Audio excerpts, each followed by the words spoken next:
I can still hear the silence. It's heavier than any scream, sharper than any slammed door.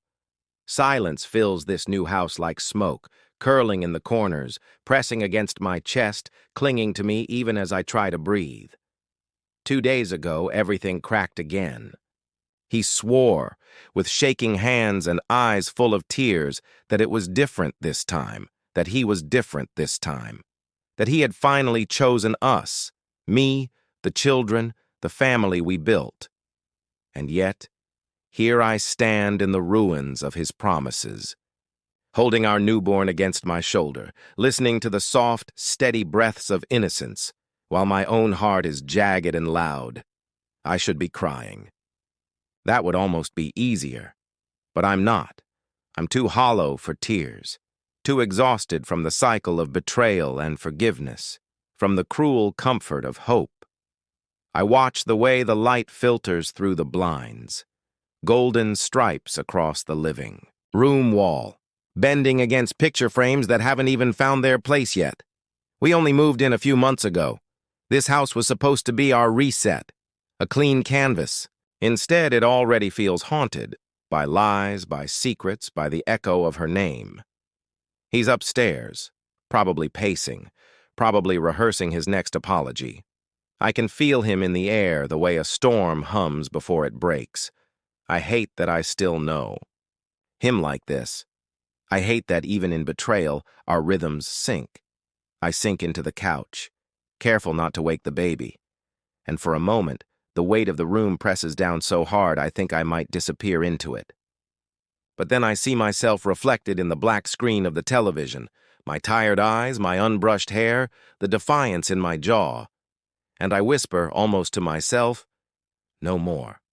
The words taste unfamiliar, but strong, like the first sip of water after a drought. No more second chances that turn into third and fourth. No more pretending broken glass can be pieced back together without cutting me open. No more raising my children in the shadow of deceit. It's terrifying. Saying it out, loud, terrifying, because I don't know how I'll manage the bills, the lease, the endless nights with a 2-year-old and a newborn. Terrifying because part of me still aches for the version of him that begged me to stay. But deeper than the fear is something else. Something rising inside me like a tide. Respect. For myself.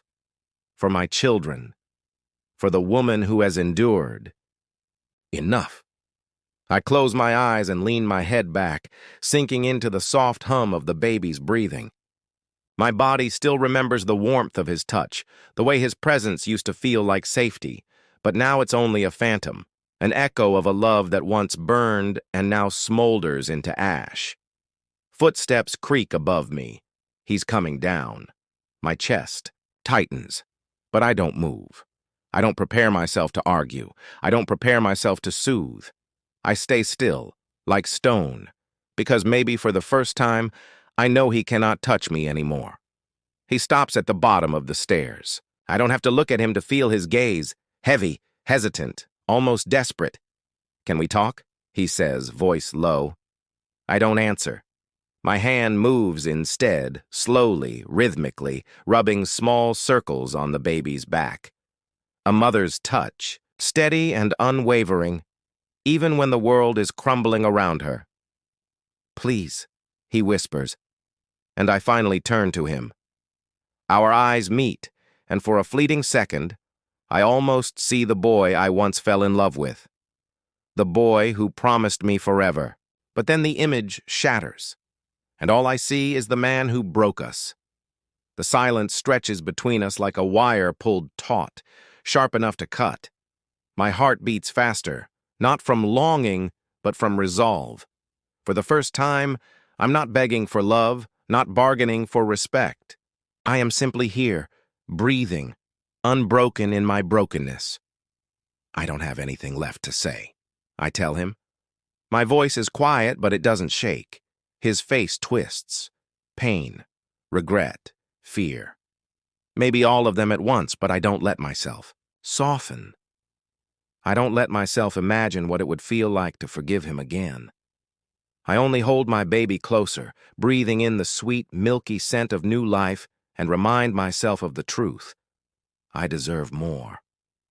We deserve more, and though I don't yet know how, I will find it. The silence closes in again, but this time, it's not suffocating. It's a shield, and for the first time in a long time, I feel like it belongs to me. The next morning, the world feels sharper. The air is cool against my skin as I step outside with the baby cradled against me. Dawn paints the street in pale pink light, soft and hesitant, like a secret it hasn't decided to keep. I breathe it in. The stillness, the coolness, the promise of something untouched. My heart is raw, but the morning doesn't ask anything of me. It just exists. And maybe that's why I feel the tiniest shift inside me.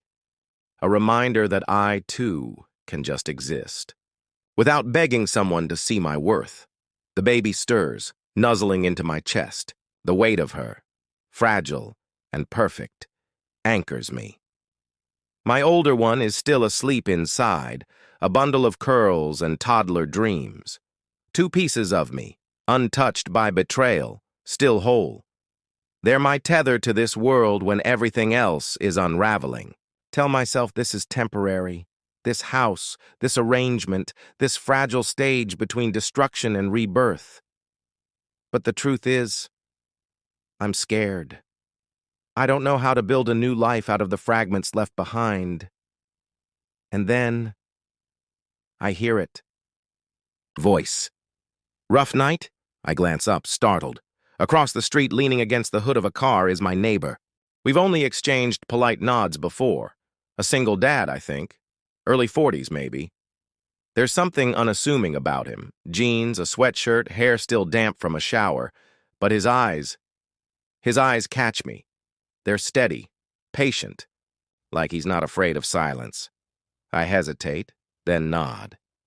You could say that. His smile is small but genuine. Not the practiced kind I've grown used to. I remember those nights. My son didn't sleep through until he was almost 2. Thought I'd lose my mind.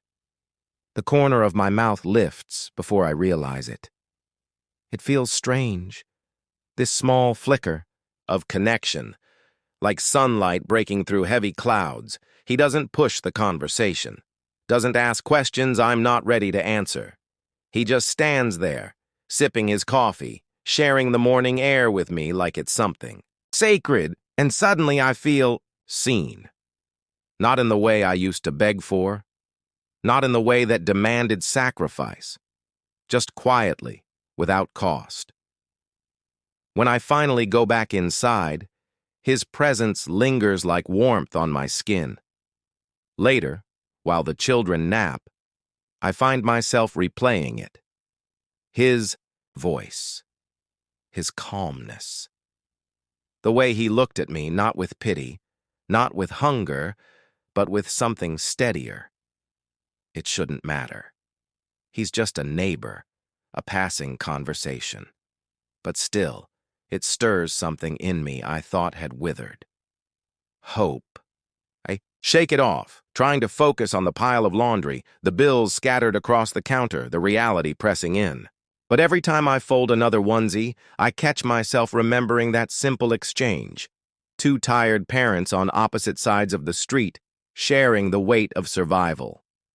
That night, the storm inside the house builds again. His apologies, his pleading, his endless promises that taste like ashes in my mouth. I don't yell. I don't cry. I just let him talk until his words fall flat against my silence. It's strange how powerful silence can be. Once, it was a prison. Now, it's armor. When he finally retreats upstairs, muttering about how cold I've become, I slip outside again. The air is cool, tinged with the scent of damp earth. My arms fold around myself, not for warmth, but for grounding. And then I hear footsteps. Couldn't sleep? The voice is familiar now. I turn. There he is again, my neighbor. A hoodie pulled, up over his head, hands tucked into his pockets. For a moment, I wonder if he's been waiting. Something like that, I admit. His gaze lingers on me, careful but unflinching. Sometimes it helps, just to talk. The words hang between us, an invitation but not a demand. I feel the ache of them. How long it's been since someone offered me presents without strings attached. I laugh softly, almost bitterly. If I start talking, I'm not sure I'll stop. Then don't, he says simply. Something cracks open inside me. I lean against the porch railing, the wood cool beneath my palms, and for the first time in a long time, the words spill out. Not the whole story, just fragments, the exhaustion, the weight, the fear of losing myself in the chaos. He doesn't interrupt. He doesn't rush me. He just listens, steady and sure like a rock against the tide. When I pause, breathless from the release, I dare to meet his eyes, and what I find there nearly undoes me. Understanding, not pity, not judgment, just understanding. It makes my chest tighten, my throat ache. Sorry, I whisper. You didn't sign up for my midnight rambling. Don't apologize, he replies, voice low. Everyone deserves to be heard. The silence that follows is charged but not heavy.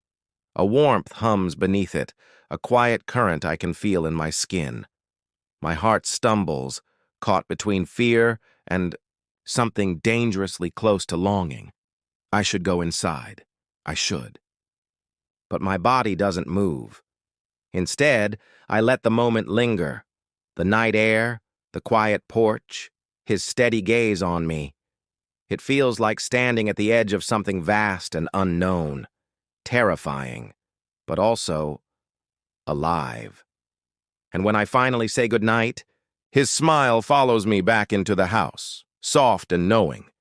Later, lying in bed, the baby nestled beside me, I let the memory of that smile play in my mind. I don't know what it means. I don't know what it could mean. But I know this. For the first time in a long time, I felt something other than broken. And that feels dangerous. Dangerous, because I can feel the pull already. The way my body remembers what it is to want. The way my heart strains toward the possibility of being seen, cherished, desired. Not as an afterthought, not as a possession, but as a woman. The tension hums inside me, quiet but relentless. A spark in the ashes. I close my eyes, whispering. A promise only to myself, don't rush, don't fall, but don't forget. This is what it feels like to be alive. It starts with rain, the kind that comes out of nowhere. Soft at first, then sudden and insistent, drumming against the windows, filling the house with a restless rhythm. The baby is asleep against my chest, her tiny breaths warm against my collarbone, while my older one hums to herself in the corner, stacking blocks in uneven towers. For a moment, I let myself get lost in the sound, the storm outside, the steady heartbeat of my child, the simple purity of it all. But then the walls close in again, his voice muffled upstairs on the phone. I don't need to hear the words, to know who it is. The same shadow that has haunted me for years, the betrayal that keeps circling back like a curse. I can't breathe. So I move. I gather the baby in her blanket, scoop up my toddler, and slip out the door into the storm. The air is sharp and wet against my face, but it feels cleaner than the air inside, realer. Across the street, the porch light is on. His porch. For a moment, I hesitate, the weight of propriety pressing down. But then lightning cracks the sky, my toddler squeals with delight, and before I can think too hard, my feet are carrying us forward. By the time I reach his steps, I'm half-drenched, hair plastered against my cheeks, and then the door opens. He blinks in surprise, holding it wide. Wow. Come in. Quickly.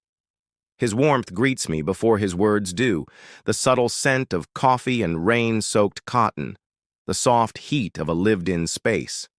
I step inside, dripping and flustered, children in my arms. Sorry, I breathe, voice uneven. I just needed— You don't have to explain, he says gently. His eyes flicker to the baby, to my toddler clinging to my hip. You're safe here. Those 3 words, so simple, so devastating. I set the children down, coaxing my older one toward a basket of toys by the couch. He watches without hovering, giving me space, but his presence hums in the room like a low current. Finally, when both kids are distracted, I collapse onto the edge of the sofa. My hands tremble as I push damp strands of hair from my face, and then he hands me a towel. Our fingers brush. It's nothing. Bare skin against bare skin. But my breath catches anyway, like I've touched a live wire. His eyes search mine. Not prying, not demanding. Just searching. You okay? He asks softly. The laugh that escapes me is hollow. No. But I will be. The honesty of it surprises me. And yet here, it feels safe to admit. He nods once, like he understands without needing the details. Then he sinks into the armchair across from me, leaving space, but not distance. The storm rages outside, filling the silence between us. But the silence isn't empty. It's charged, alive, thick with everything unspoken. I can feel his gaze flicker to me, then away, then back again. My body is hyper-aware of it, the weight of being seen, the warmth of it pressing against my skin, and then I do something reckless. I speak. I used to believe, I say slowly, carefully, that if I just loved hard enough, if I forgave enough, it would fix him. Fix us. My throat tightens, but I push through. But all it did was break me. The words hang there, raw and trembling. My heart pounds like it's trying to claw its way free. He doesn't look away. His eyes hold mine, steady and unflinching. You didn't break, he says finally. His voice is low, roughened by something I can't name. He broke your trust. That's not the same thing. The air between us thickens. My chest aches. My eyes sting. And before I can stop it, a tear slips free. It shocks me. The wetness against my cheek. I haven't cried since finding out. I thought I was empty. But here, with him, the dam cracks. I press the towel to my face, trying to hide it, but his voice reaches me again. Don't, he says softly. Don't hide from me. My breath stutters. Something in his tone, gentle but firm, vulnerable but strong, undoes me. I lower the towel slowly, meeting his gaze through blurred vision, and then he does something I'll never forget. He doesn't move closer, doesn't touch me, doesn't take advantage of the fragility spilling out of me.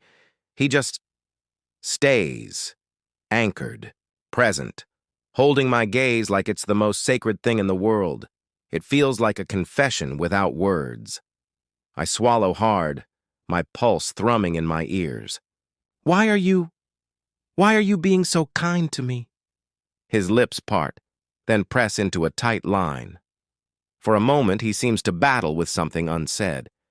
And then finally, because I know what it feels like, he murmurs, to be left, to be lied to carry everything alone. The confession is quiet, almost swallowed by the storm outside, but it hits me with the force of lightning. Our eyes lock. The silence stretches, heavy with truth, with understanding, with the dangerous pull of recognition. I don't move. He doesn't move. But the world narrows to the space between us, the charged air, the almost, the ache. And then, a cry. The baby stirs, fussing in her blanket, breaking the spell. I exhale sharply, heart racing, and move quickly to soothe her. The moment shatters, scattered like glass. When I finally look up again, his gaze is still on me, softer now, sadder, but still steady. I whisper, almost to myself, I shouldn't be here. He swallows, his jaw tense. Maybe not. A pause. But I'm glad you are. The words lodge in my chest, dangerous and sweet. I gather the children, wrapping them close, the storm still thrumming against the windows. I tell myself I'm leaving because it's right, because it's safe. But deep down, I know the truth. I'm leaving because if I stay another moment, I might not be able to stop myself. As I step back into the rain, his voice follows me, low and steady, carrying through the storm. You don't have to go through this alone. And the sound of it echoes in me long after I've crossed the street, long after the door closes behind me, long into the restless night. The storm doesn't stop. 3 days of it, relentless. Rain pounding the earth, wind bending the trees, thunder rolling like an ancient drumbeat in the sky. The whole world feels trapped under its weight, restless and trembling, and inside me, something, just as fierce bruise.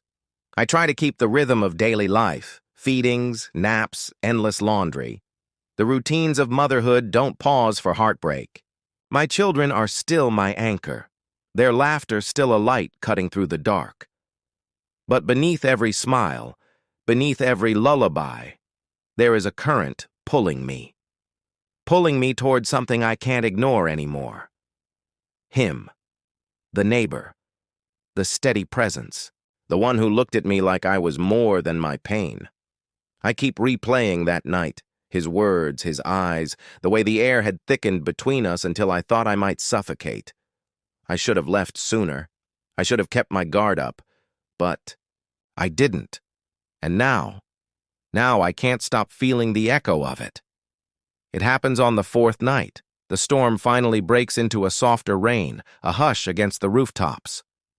My children are both asleep. Miracle of miracles, at the same time. For the first time in days, the house is quiet, but the silence doesn't soothe me tonight. It suffocates. I find myself moving before I've even decided, crossing the street. Clutching my sweater tighter against the drizzle, heart racing in my throat. His porch light is on. It always is, like he's waiting, though I know that's a dangerous thought to believe. I knock, soft and hesitant. The door opens almost instantly.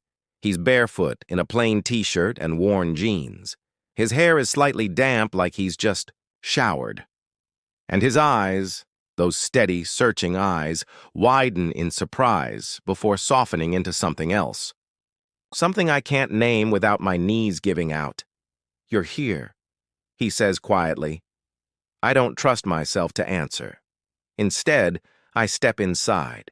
The warmth of his house envelops me, smelling faintly of cedar and coffee. Familiar now, safe, but tonight it feels charged. The air hums between us, as if the storm outside has seeped into the walls. He doesn't ask why I came, doesn't press. He just leads me to the couch, his presence a silent gravity pulling me closer. I sit. My hands twist in my lap, restless. My body is buzzing, every nerve on edge. He sinks into the chair across from me, watching me with that same steady patience. Finally, I break the silence. "I don't know why I'm here," I whisper. "Yes, you do." His voice is low, certain. My breath catches. I meet his gaze, and the truth of it is there. I do know. I've known since that night, since the moment our eyes locked through the storm. But saying it, admitting it, would unravel everything. Shake my head, laughing bitterly. "It's wrong." He leans forward slightly, forearms resting on his knees. "It's human." The words hit me like a blow. I look away, staring at the rain sliding down the window. My throat tightens. "I'm scared," I confess, of wanting this, of wanting you, when my life is such a mess. There it is. Out loud, the confession. The silence that follows is heavy, but not cruel. It hums, alive and trembling. Finally, his voice cuts through. "I'm not asking for anything you can't give. I just—" His words falter, then steady again. "I just want you to know you're not invisible, not broken, not unworthy of being wanted." The dam inside me fractures. My eyes sting, tears threatening again. He doesn't move closer, doesn't touch, just lets me sit in the storm of my feelings, unflinching, and then, slowly, cautiously, I stand. My legs feel unsteady, but I move anyway, crossing the space between us. He straightens as I stop in front of him, his eyes locked on mine. The air between us is electric, so charged I can feel the pulse of it in my skin. "I shouldn't," I breathe. "Then don't," he says softly. But his voice trembles at the edges, betraying his own restraint. I hover there, trembling, caught between fear and desire, and then, before I can lose my nerve, I lift my hand. Just a fraction. Just enough to let my fingertips graze his jaw. The contact is feather-light, barely there. But it sends a shock through me, like lightning splitting the sky. His breath hitches, and his eyes close briefly, as if the touch is too much and not enough all at once. My hand lingers, tracing the rough line of stubble. The warmth of his skin sears into me. My body hums, alive in a way I'd forgotten I could feel. He opens his eyes again, meeting mine with a look so raw, so unguarded, it nearly undoes me. And then, slowly, agonizingly slowly, his hand rises to cover mine. He doesn't pull me closer, doesn't take. He just holds my hand against his jaw, grounding me in the weight of his presence. It feels like a vow, like a promise unspoken. My chest rises and falls in shallow, uneven breaths. The world narrows to this. His warmth, his gaze, the hum of something dangerous and holy in the air. And then it happens. I lean in. Just slightly. Just enough for my forehead to touch his. The contact is intimate, devastating. No kiss, no collapse, into something reckless. Just the press of skin to skin, the sharing of breath. It feels like more than any kiss I've ever known. We stay like that, suspended in a fragile, trembling stillness. My eyes flutter shut. His breath mingles with mine, steady and warm. I don't know how long it lasts. Seconds. Minutes. A lifetime. But when I finally pull back, the world feels changed. His eyes are molten, filled with something he's holding back with everything in him. My own body aches with the same restraint. "I can't," I whisper. "I know," he answers. The storm outside softens to a drizzle, as if the world itself is exhaling. I step back, my hand slipping from his, the loss of contact sharp and painful. But, even in the absence, the truth lingers. Something has shifted. Something irreversible. When I leave, the night air is damp and cool, clinging to my skin. I walk back across the street, heart pounding, body trembling, mind spinning. I tell myself nothing happened. Not really. No kiss. No betrayal of my own. Just a moment. Just a touch. But in my heart, I know better. Something did happen. The dam broke, and no matter how hard I try, I can't put it back together again.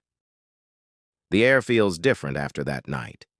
It's not the storm, though that finally passed, leaving the streets washed clean, the sky bruised but calmer. No, it's me.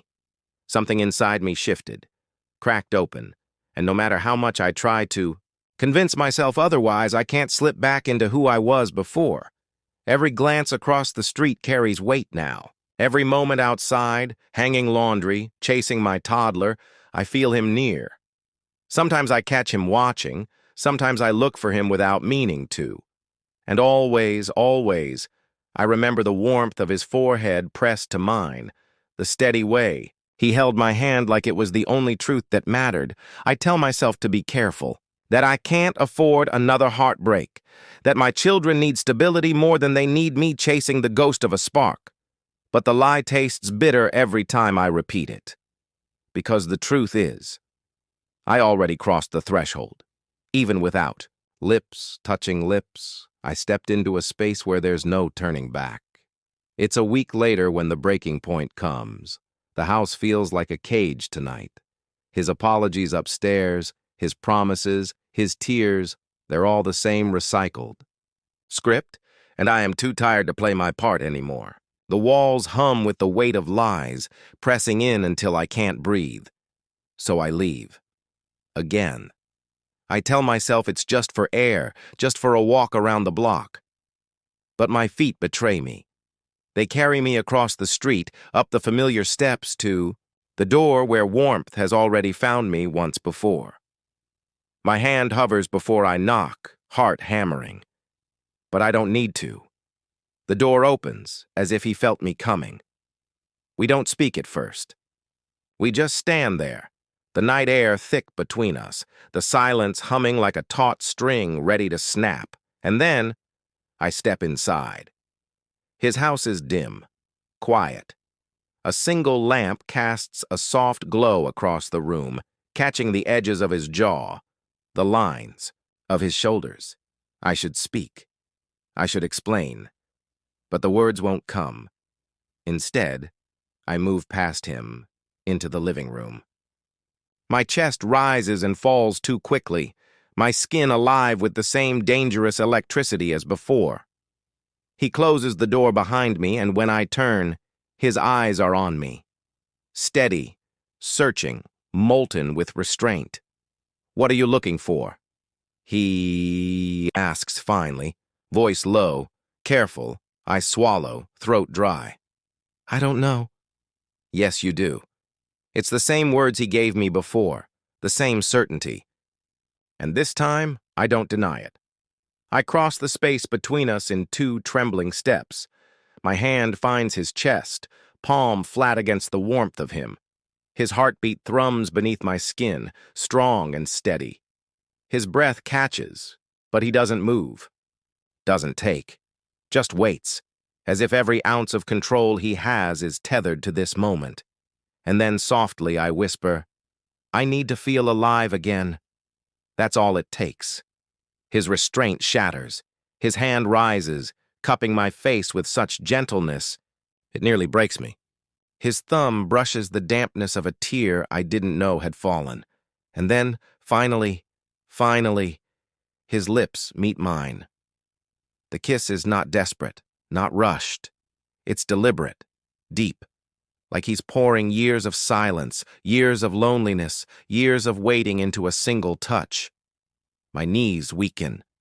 My fingers clutch at his shirt, pulling him closer, afraid of losing the heat, the solidity of him.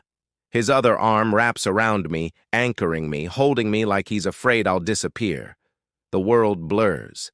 There is only this, the press of his lips, the mingling of breath, the way my body ignites under his touch. It's not about lust. It's not about escape. It's about recognition, about being seen, wanted, cherished in a way I had almost forgotten was possible. When we finally break apart, we're both breathless, foreheads pressed together, hearts racing in sync. His voice is rough, almost broken. "I don't want to hurt you. I won't be another wound." My chest aches with the weight of it. "Then don't promise me forever," I whisper.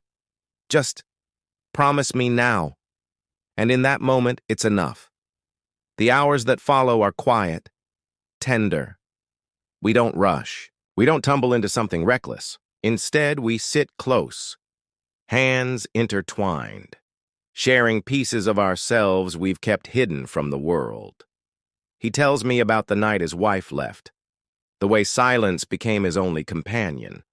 I tell him about the years I wasted believing I could glue shattered glass back together.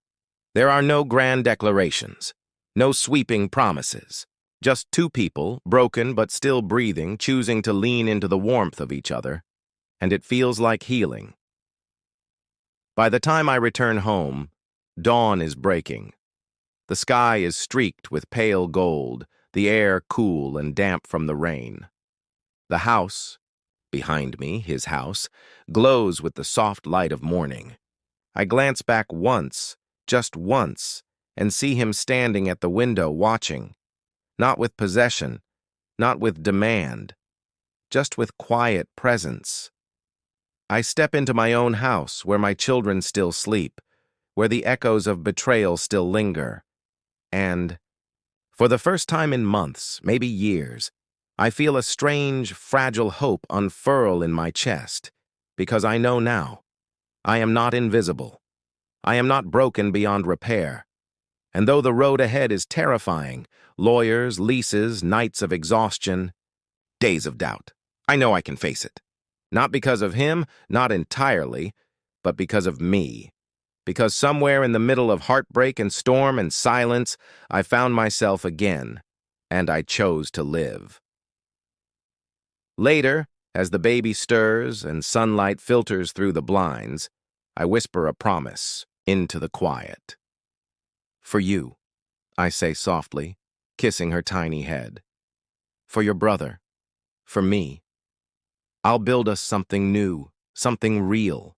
The words are fragile, but they are true. And though I don't know what the future holds, with him, with anyone, I know this much. I will never settle for less again. The rain begins again, a soft patter against the windows.